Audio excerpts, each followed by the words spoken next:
Fayol. यानी Henry Fayol ने कौन सा प्रिंसिपल दिया था? हेनरी फ्योल ने 14 प्रिंसिपल ऑफ मैनेजमेंट बनाया है, जिसके जरिए अगर कोई भी बिजनेस या कंपनी उस प्रिंसिपल को अडॉप्ट करके अगर कोई काम को करे तो जो वो कंपनी है वो अपने खराब फाइनेंशियल पोजीशन से अच्छे फाइनेंशियल पोजीशन तक पहुंच सकती है, अपने बिजनेस को काफी स्ट्रॉन्ग कर सकती है। सबसे पहले हम जानते हैं कि हेनरी फ्योल थे कौन। ठीक है, तो हेनरी फ्योल जो है उनका जन्म फ्रांस में 1841 में हुआ था। इसके बाद उन्होंने 1860 यानी 1860 में आपका माइनिंग इंजीनियरिंग का डिग्री प्राप्त किया और एज ए इंजीनियर एक कोल माइन कंपनी में काम करने लगे। इसके बाद 1888 में उनका प्रमोशन हो गया और वो जो है मैनेजिंग डायरेक्टर के पोस्ट में उनको प्रमोट कर दिया गया। उस समय जो कोल माइन कंपनी थी उसका फाइनेंशियल पोजीशन इतना खराब था कि कंपनी इंसॉल्वेंसी की कगार पे थी, यानी दिवालियेपन की कगार पे थी। तो उस समय हेनरी फ्योल ने इस चैलेंज को एक्सेप्ट किया और चैलेंज को एक्सेप्ट करते हुए उन्होंने अपना कुछ प्रिंसिपल या टेक्निक को डेवलप किया और उसको उस बिजनेस में लगाया, कोल माइन कंपनी में लगाया, जिसके जरिए धीरे धीरे वो कंपनी जो है वो अपने साउंड फाइनेंशियल पोजीशन की तरफ आगे बढ़ने लगी। और जब हेनरी फ्योल 30 साल के बाद रिटायर किए तो वो जो कोल माइन कंपनी था वो एक स्ट्रॉन्ग फाइनेंशियल पोजीशन में पहुंच गया। तो वही आपका जो हेनरी फ्योल है, जो फ्रांस में इन्होंने जन्म लिया था 1841 में, उन्होंने 14 प्रिंसिपल बनाए थे, 14 प्रिंसिपल ऑफ मैनेजमेंट, जिसको फॉलो करके कोई भी बिजनेस, कोई भी कंपनी एक खराब फाइनेंशियल पोजीशन से अच्छे फाइनेंशियल पोजीशन तक पहुंच सकती है। तो वो क्या क्या था प्रिंसिपल ऑफ मैनेजमेंट, हम आज के वीडियो में ये देखेंगे। तो 14 प्रिंसिपल ऑफ जो मैनेजमेंट है उसको हम 2 से 3 वीडियो में डिवाइड कर देंगे। आज जो है 5 प्रिंसिपल ऑफ मैनेजमेंट देखेंगे जो फ्योल ने डेवलप किया था। इसके बाद नेक्स्ट वीडियो में हम आगे का प्रिंसिपल देखेंगे। तो देखो, सबसे पहला आपका हेनरी फ्योल जो थे, जिनका जन्म 1841 में हुआ था, was a French mechanical engineer थे। वो थे who develop 14 general principle of management which are as follow या अंडर। देखिए, सबसे पहला जो इनका प्रिंसिपल था वो था डिवीजन ऑफ वर्क, यानी एक काम को वो क्या करते थे कि जो पूरा काम है एक, उसको कई छोटे छोटे हिस्सों में बांट दो।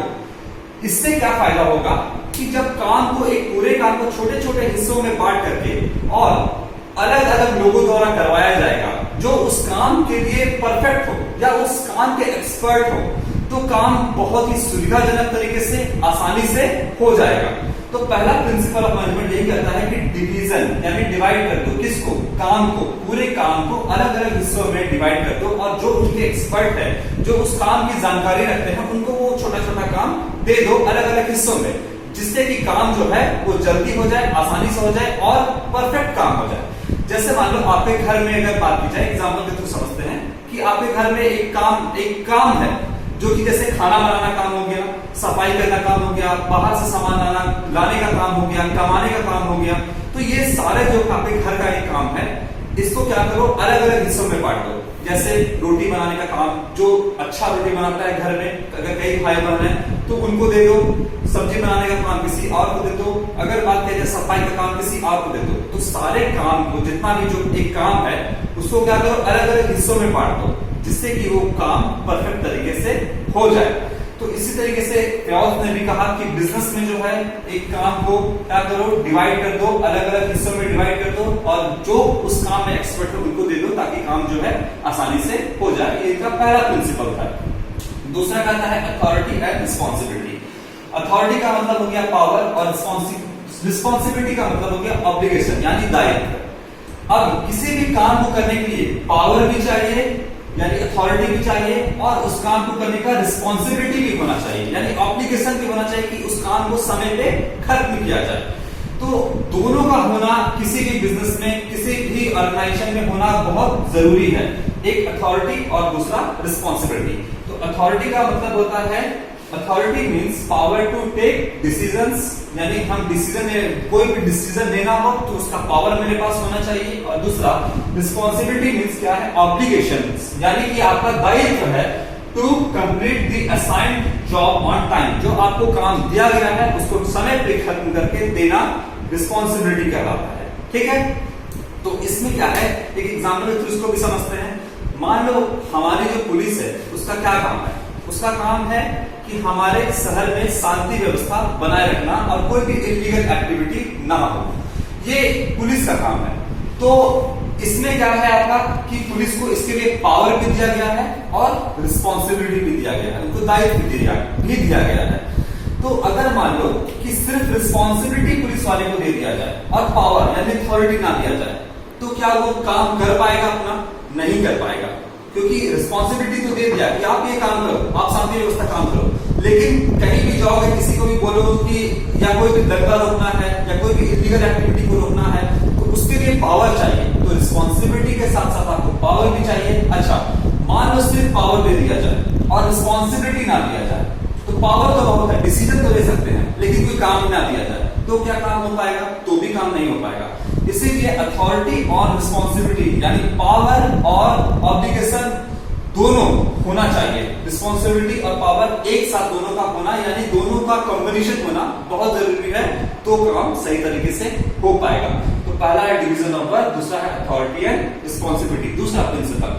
तीसरा प्रिंसिपल जो कि सारे लोग जानते हैं, डिसिप्लिन। डिसिप्लिन किसी भी काम में होना बहुत जरूरी है। जितने भी इंप्लॉइज काम कर रहे हैं, जितने भी वर्कर काम कर रहे हैं, जितने भी टॉप लेवल या आपके लोअर लेवल मैनेजमेंट के लोग हैं, सबको डिसिप्लिन में रहना बहुत जरूरी है। आप अपने स्कूल जाते होंगे, कॉलेज जाते होंगे, क्लास में बैठ करके खूब हल्ला करो, खूब एक दूसरे से बातचीत करो, एक दूसरे की चुगली करो और सामने जो टीचर बोर्ड पे पढ़ा रहा है उनकी बातों को एकदम अनसुना कर दो। आप अगर डिसिप्लिन में नहीं रहोगे तो क्लास का माहौल खराब होगा, जिसकी वजह से आपकी पढ़ाई जो आप पढ़ाई करने जा रहे हो स्कूल या कॉलेज में वो ठीक से नहीं कर पाओगे, तो अल्टीमेटली गोल आपका बिगड़ जाएगा, खराब हो जाएगा। इसीलिए किसी भी बिजनेस में या किसी भी ऑर्गेनाइजेशन में ये बहुत जरूरी है कि वहां के टॉप लेवल से लेकर के लोअर लेवल मैनेजमेंट तक के लोग डिसिप्लिन में रहें। ठीक है। इसके बाद है unity of command. Unity of command का मतलब है कि किसी एक एम्प्लॉय को किसी एक बॉस के द्वारा ही ऑर्डर दिया जाए, कमांड दिया जाए। ठीक है। अगर एक से ज्यादा बॉस या सुपीरियर उनके कमांड देते हैं तो वो मिसलीड हो सकता है या फिर वो काम को ठीक से नहीं कर सकता। तो देखो, मान लो कि आपकी कंपनी में एक बॉस है, ये सुपीरियर है, बॉस है मान लो, ठीक है। ये जो है इसके नीचे एक एम्प्लॉय है जो भी काम कर रहा है। ये कौन है? मान लो ये एम्प्लॉय है, ठीक है। इसको एक काम दिया गया और काम जो है वर्क है वो किसी भी कंपनी में किसी भी बिजनेस में बहुत सारा वर्क हो सकता है। ये बॉस इस एम्प्लॉय को बोला कि जाओ ये वाले काम को पूरा करो, ठीक है। तो ये जो एम्प्लॉय है ये इस काम को पूरा करेगा, एक बॉस का ऑर्डर को माना और इस काम को पूरा किया। अब जो इस काम में इसकी रिस्पॉन्सिबिलिटी, इस एम्प्लॉय की रिस्पॉन्सिबिलिटी है कि इस काम को ठीक से करे और अकाउंटेबिलिटी भी है इस एम्प्लॉय की, यानी जवाबदेही भी है कि हम ये काम को करेंगे। तो इस एम्प्लॉय का जवाबदेही किसको होगा? इस बॉस को होगा। अब मान लो कि किसी ऑर्गेनाइजेशन में एक से ज्यादा बॉस हो सकते हैं, मैनेजर हो सकते हैं। अब मान लो कि दूसरा बॉस भी है, ये भी क्या किया कि इस एम्प्लॉय को एक ऑर्डर दिया और ये भी एक साथ दोनों ने ऑर्डर दिया और बोला कि जाओ काम को करो। इस बॉस ने कहा कि ये वाला काम करो और इस बॉस ने इस एम्प्लॉय को, सेम एम्प्लॉय को कहा कि ये वाला काम करो।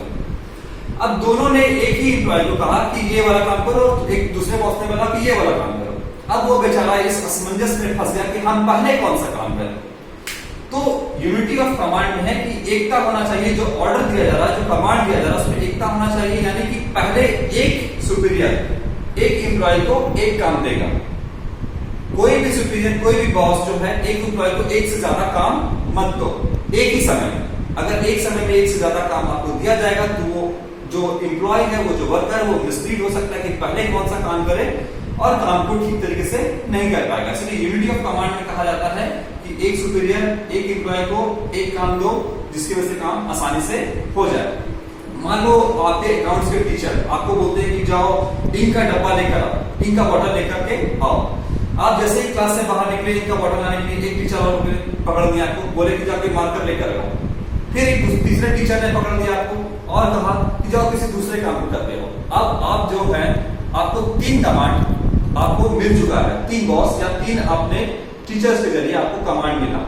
अब पहले कौन सा काम करें, आप कंफ्यूज हो जाओगे। तो किसी भी ऑर्गेनाइजेशन में ऐसा ना हो, इसके लिए क्या कहा गया है, एक प्रिंसिपल डेवलप किया है हेनरी फ्योल ने, जो कहा है कि यूनिटी ऑफ कमांड, यानी एक सुपीरियर एक एम्प्लॉय को एक कमांड दो जिससे कि आपका काम होता जाएगा, आसानी से काम चलता चला जाएगा, ऑर्गेनाइजेशन का जो स्मूथ फ्लो है वो बना रहेगा। ठीक है, इसके बाद आता है यूनिटी ऑफ डायरेक्शन।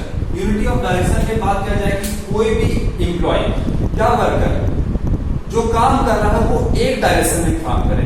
ठीक है, मान लो कि एक कंपनी है जो कि ऑटोमोबाइल कंपनी है, वो कार भी बना रही है और वो स्कूटर भी बना रही है। ठीक है, दो यूनिट में है। अब कार वाले का अपना एक डिपार्टमेंट है और स्कूटर वाले का अपना डिपार्टमेंट है, लेकिन दोनों डिपार्टमेंट होने के बाद, दोनों डिपार्टमेंट होने के बावजूद, मान लो कि ये कार बना रही है और ये है आपका स्कूटर बना रही है, मान लो,